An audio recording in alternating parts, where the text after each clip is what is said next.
Good afternoon. Okay. A little thing about the function report that I think is super, super important. It's not even asked for on the function report. But I always gather this information from my clients when I am helping them put together a responsive answer to questions that'll be asked for on the function report. I actually gather all this data from them before it's even requested, so that they don't have to stress at the time that the report is demanded by the SSA. So this question is not asked directly. So people tend to not include this because it's not a directly asked for issue. And that has to do with whether you have the need, medical, to lie down or recline and either nap one or more times during the day.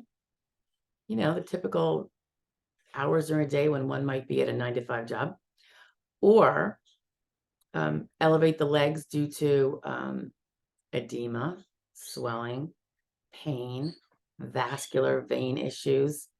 And the reason why I think it's really important is because for all the seconds, minutes, or hours that one has to go and get off their feet and not get off their feet in an upright chair, such as at a desk, which is a work posture, but in a posture that is not a work posture, such as reclining, legs elevated in the recliner, or on a couch with pillows under, or on a bed similar.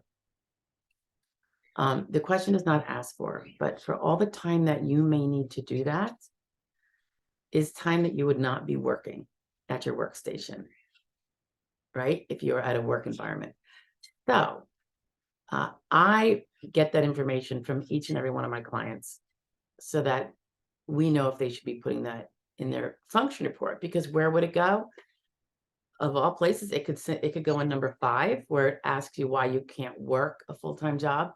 It doesn't say full-time job, but that is the meaning behind the question because that is the law. Well, if you're elevating your legs 2 or 3 hours out of an 8-hour day, you're not working those 2 or 3 hours. Now you're relegated to a 5 or 6 hour day, and that is not full-time, is it? Number 6, what do you do from the time you get up to the time you go to bed? A lot of people don't include their nap time. Maybe they're embarrassed.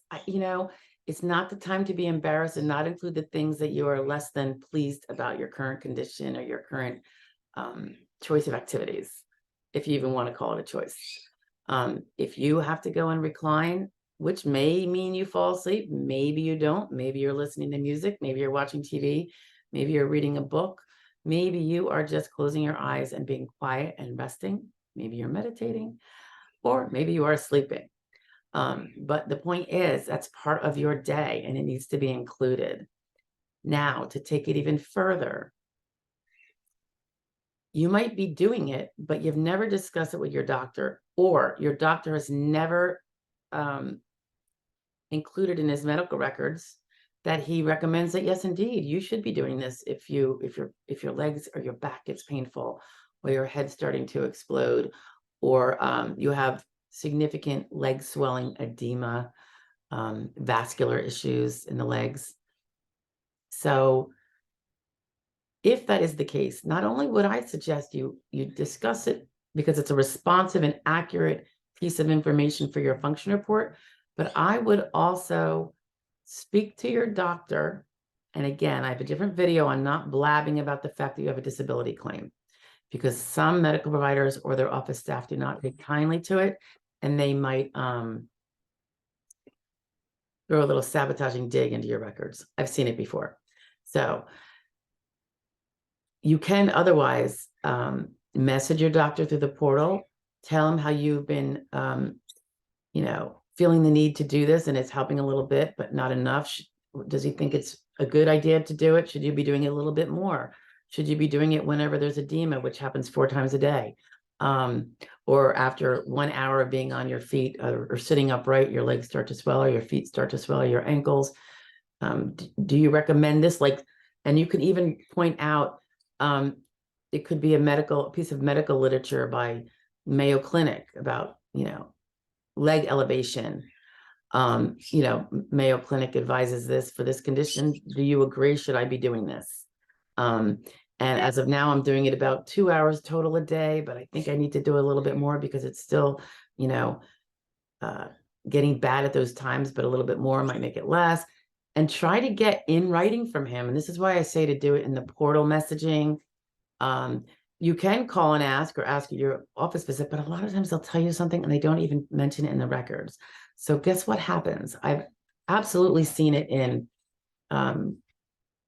legal opinions, decisions, where the fact that a person tells the ALJ that he or she has to go and elevate the legs, X times a day for an average of so-and-so per time, is not given any weight because the judge says it was not medically advised.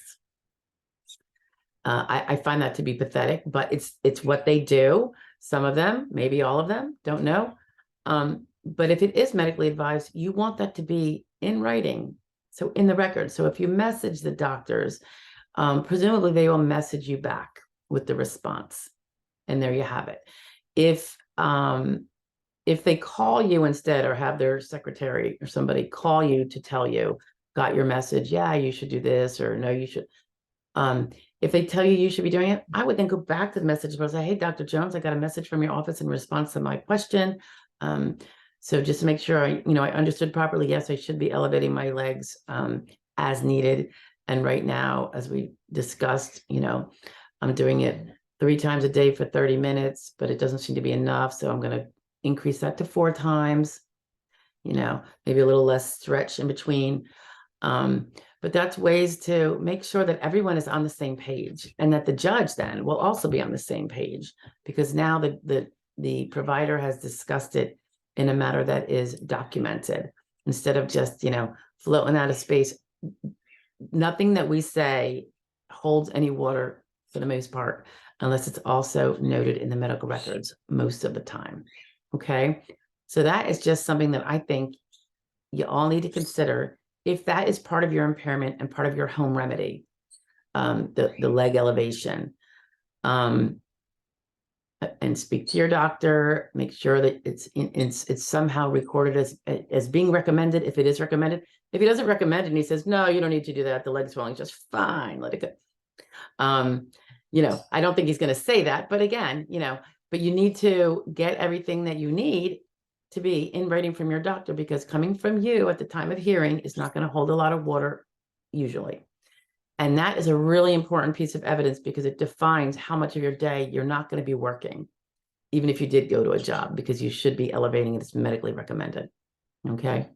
And the function report is one of the first places you can get that in. There's probably places in the application under the disability report area that you could probably get it into. But for sure, the function report. Okay. You have a function report on initial, and you probably will have one on reconsideration, because they're doing them now due to the breadth of time they're taking to get through these lower level determinations. And then you'll be testifying to it at hearing if you go to hearing. Okay. So for it to hold water, for your testimony has to be supported by a similar statement in the medical records, by and large. And that's one way you might be able to help yourself get that necessary medical version of that evidence in. Okay. I hope everyone has a memorable and meaningful Memorial weekend. I hope to go enjoy mine soon with my family. It is Saturday, okay, in the end of May. Have a great one. Bye now.